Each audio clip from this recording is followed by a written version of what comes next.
घुसपैठियों में हड़कंप, गुंडे खोज रहे शरण, बंगाल जीतते अमित शाह का बड़ा एक्शन। ममता बनर्जी सरकार पर आरोप लगते रहे कि बंगाल में जय श्री राम बोलने की भी आजादी नहीं थी, लेकिन बीजेपी की सरकार बनने के बाद सबसे पहले बीजेपी कार्यकर्ता ममता बनर्जी के घर के बाहर ही जय श्री राम के नारे लगाने पहुंच गए। पश्चिम बंगाल के लोगों के अंदर सबसे बड़ा सवाल यही था कि अगर बीजेपी बंगाल में आई तो सबसे पहले क्या करेगी।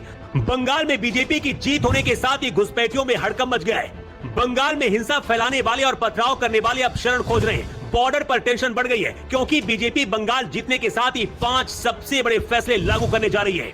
ये वो फैसले हैं जो हमेशा के लिए बंगाल की दशा और दिशा बदल देंगे, जिसके बाद ममता बनर्जी और टीएमसी के वापस लौटने का रास्ता भी लगभग बंद हो जाएगा। दिल्ली में आज हाई लेवल मीटिंग बुलाई गई है। बंगाल से मिथुन चक्रवर्ती, शुभेंदु अधिकारी से लेकर रूपा गांगुली तक को निमंत्रण भेजा गया है। मोदी, शाह और बीजेपी अध्यक्ष नितिन नवीन की मौजूदगी में तय होगा कि कौन नया मुख्यमंत्री बनेगा। लेकिन पहले आपको बताते हैं कि बीजेपी कौन से 5 बड़े फैसले बंगाल में लागू करने की तैयारी में है।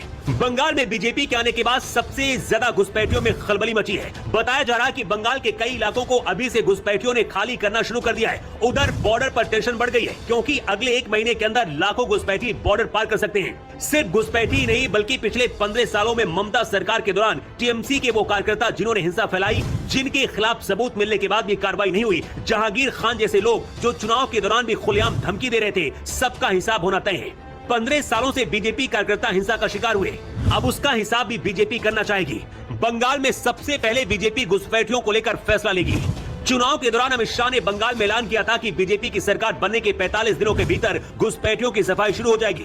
शाह ने कहा था कि 45 दिन के भीतर सीमा पर कटीले बाड़ लगाई जाएगी। वोटर लिस्ट क्लीनिंग के बाद फर्जी घुसपैठियों को बंगाल से बाहर किया जाएगा। कुछ आंकड़ों के मुताबिक करीब 1 करोड़ घुसपैठी बंगाल में हो सकते हैं, जिसमें बांग्लादेशी और रोहिंग्या भी शामिल हैं। इसीलिए बॉर्डर पर बांग्लादेश भी अलर्ट है। बंगाल में ममता बनर्जी की वजह से एसआईआर और सीए एनआरसी कानून को लेकर भी विवाद चल रहा था, लेकिन अब बीजेपी के आने के बाद सबसे पहले बीजेपी इसे पूरा करके लागू करना चाहेगी और सीए एनआरसी बंगाल में भी लागू करने की तरफ आगे बढ़ेगी।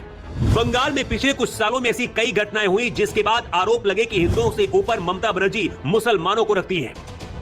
आसनसोल जैसे इलाकों में सरस्वती पूजा और दुर्गा पूजा के आयोजन में बाधा डालने या परमिशन न मिलने के आरोप लगे। टीएमसी सरकार पर वोट बैंक के लिए बहुसंख्यक हिंदुओं की अनदेखी करके एक विशेष समुदाय को प्राथमिकता देने के आरोप लगे। मालदा, मुर्शिदाबाद और नादिया जैसे जिलों में हिंदुओं पर हमलों के दौरान पुलिस की कथित निष्क्रियता दिखी। मालदा, मुर्शिदाबाद इलाकों में बीजेपी सबसे ज्यादा एक्टिव होगी, जहाँ डेमोग्राफी बदलाव के संकेत मिले हैं। ममता बनर्जी ने अपनी सरकार में केंद्र सरकार की कई बड़ी योजनाओं को लागू नहीं किया था। बीजेपी सबसे पहले इन्हें लागू करना चाहिए क्योंकि चुनाव में ये भी एक बड़ा मुद्दा था। बंगाल के लोगों को सबसे ज्यादा इस बात का डर था कि बीजेपी अगर आएगी तो शायद वहां के उनके कल्चर पर प्रभाव पड़ेगा, लेकिन इस बार मोदी खुद गली गली घूमकर बंगालियों को यकीन दिलाया कि बीजेपी सिर्फ बंगाल के लिए काम करेगी। चुनाव के दौरान भी हिंसक खबरें आई, लेकिन इस बार चुनाव शायद पहली बार ऐसा हुआ जब सबसे कम हिंसा हुई। लेकिन अब बंगाल के गुंडे माफिया सदमे में अपने लिए नया ठिकाना खोज रहे हैं क्योंकि बंगाल में भी अब योगी मॉडल लागू होना तय है और उसके बाद बुलडोजर और यूपी पुलिस की तरह एक्शन होगा। फिलहाल बीजेपी अगले 48 घंटे में तय करने वाली है कि कौन बंगाल का नया मुख्यमंत्री होगा, जिसके लिए दिल्ली में बैठकें चल रही है। उसके बाद घुसपैठियों और गुंडों की सफाई बंगाल में शुरू होगी क्योंकि अमित शाह पहली 45 दिन की टाइम लाइन दे चुके हैं। इसलिए बंगाल में घुसपैठी और गुंडे अपने लिए शरण खोज रहे हैं कि कहां बचे और कहां छिपे, क्योंकि कर्मा लौट कर आता है। क्या बंगाल की उम्मीदों पर बीजेपी सही